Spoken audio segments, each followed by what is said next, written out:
You have an appointment today at 4 p.m. It is currently 11:15 a.m.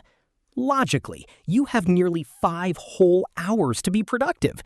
You could clean the house, finish that project, go for a run, or catch up on errands. So what are you actually doing? Nothing. You are frozen on the couch in complete paralysis because your brain has decided that from now until 4 p.m., you are trapped in the waiting room of your own life. Welcome to the ADHD brain. Most people think ADHD is just getting distracted by shiny objects or not being able to sit still. But in reality, it is a completely different neurological operating system. Let's walk through a typical day in your mind and look at the real science behind why you do the things you do. Think about that task you've been putting off that takes literally 2 minutes to finish. Sending a one-line email, putting the laundry away, or opening a piece of mail. You want to do it. You know it's easy. Yet staring at that simple task feels like trying to push 2 matching magnetic poles together.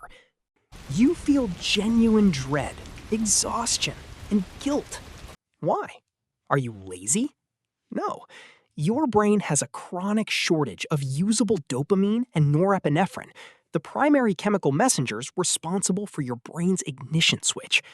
In a typical brain, simply knowing a task is important releases just enough dopamine to start the engine. But an ADHD brain doesn't care if a task is important. It only cares if it is stimulating.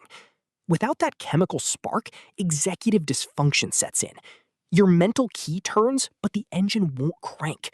It's not a lack of willpower. It's a biological fuel delivery failure. Now, let's look at the other extreme.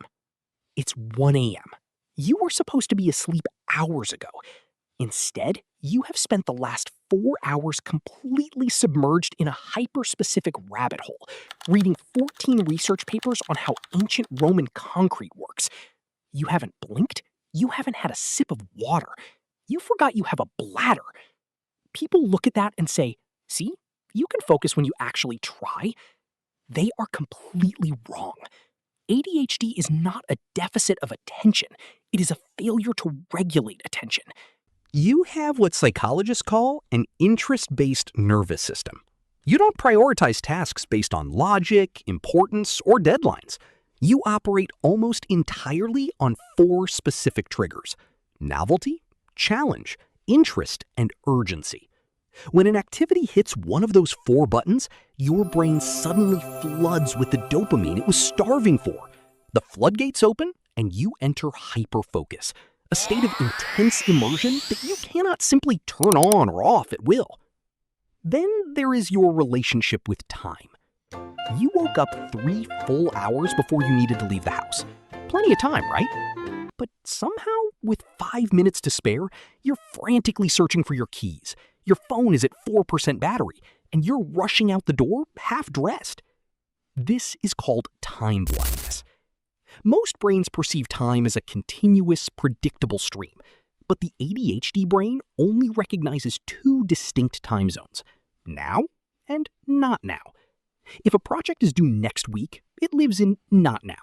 To your brain, it literally does not exist in this physical plane. That is until 12 hours before the deadline, when it violently crosses the border into now. Your brain interprets this sudden arrival as an immediate survival threat. Panic dumps adrenaline into your system, and you end up completing 3 weeks of work in one frantic, caffeine-fueled night. It also explains why you lose things the second they leave your sight. You put a bag of fresh vegetables in the bottom drawer of your fridge, and 2 weeks later, it has dissolved into green liquid. You buy a book you were thrilled to read, put it inside a drawer, and forget it ever existed. In ADHD, this is tied to working memory bottlenecks. Your working memory is essentially the mental RAM of your brain. While a standard system has plenty of space to juggle multiple background tasks, your mental RAM is operating with dozens of tabs constantly crashing in the background. If an object or task is not directly inside your line of sight, your brain dumps the file to conserve processing power. Out of sight doesn't just mean forgotten, it genuinely ceases to exist in your active awareness. And finally, there is the emotional side that people rarely talk about. Someone sends you a text that just says, okay with a period. Or your boss says, hey, do you have a minute to chat tomorrow? Immediately your stomach drops. Your brain instantly convinces you that everyone secretly dislikes you, your career is over, and you've ruined everything. This is rejection sensitive dysphoria. Because ADHD impacts the prefrontal cortex, the part of the brain that regulates emotional signals, your emotional braking system is significantly thinner.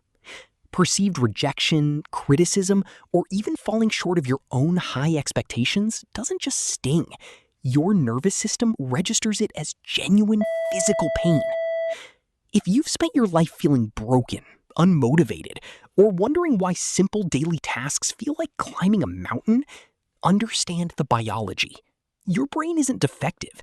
It's running a specialized operating system built on curiosity, novelty, and rapid problem solving. You cannot fix a neurological setup with self-criticism. But once you understand how your dopamine engine actually works, you can stop fighting your own mind and start building an environment that works with it.